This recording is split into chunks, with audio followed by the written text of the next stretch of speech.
2019 ఎన్నికల తర్వాతన తెలుగుదేశంతో తీవ్ర విభేదిస్తూ జనసేన మాట్లాడుతూ ఉండేది, భారతీయ జనతా పార్టీ మాట్లాడుతూ ఉండేది.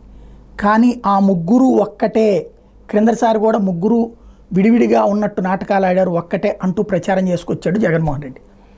అప్పుడు పార్టీలో వాళ్ళు కూడా అదేం సార్ నవ్వుతారు జనం అంటే, మీరు చూస్తూ ఉండండి అంటూ చెప్తూ వచ్చాడు.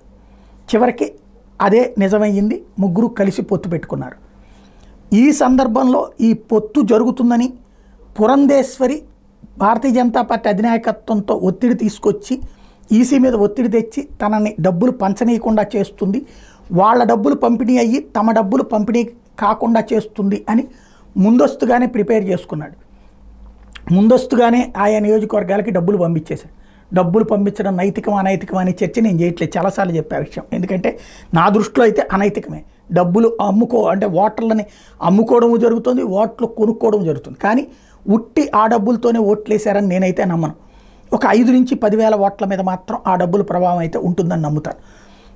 ఇక్కడ కీలకమైనటువంటి అంశం ఏంటంటే ప్రతి క్షణం కూడా, అంటే డబ్బులు ఎక్కడెక్కడికి చేర్చాలో ఎన్నికల షెడ్యూల్ కంటే ముందు, నోటిఫికేషన్ కాదు, షెడ్యూల్ కంటే ముందే నియోజకవర్గాలకి చేర్చేశారు.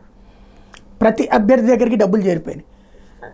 డబ్బులు లేదు అని ఒక్క వైఎస్ఆర్ కాంగ్రెస్ పార్టీ అభ్యర్థి కూడా అననంత విధంగా మానిటరింగ్ చేశాడు. తన దగ్గర ఎంత డబ్బులు ఉన్నాయో కనుక్కుని మిగతా డబ్బులు జగన్ సర్దుబాటు చేయడం, 30 నుంచి 35 కోట్లు ఒక్కొక్క ఎమ్మెల్యే క్యాండిడేట్ పరిధిలో 1,50,000 ఓట్లకి 2,000 రూపాయలు చొప్పున కొనుగోలు చేయించడం అన్నటువంటిది జగనే స్వయంగా మానిటరింగ్ చేశాడు అన్నటువంటిది ప్రస్తుతం అక్కడ ఉన్నటువంటి ఆ పరిశీలించినటువంటి వాళ్ళు చెప్తున్నటువంటి లెక్కలు.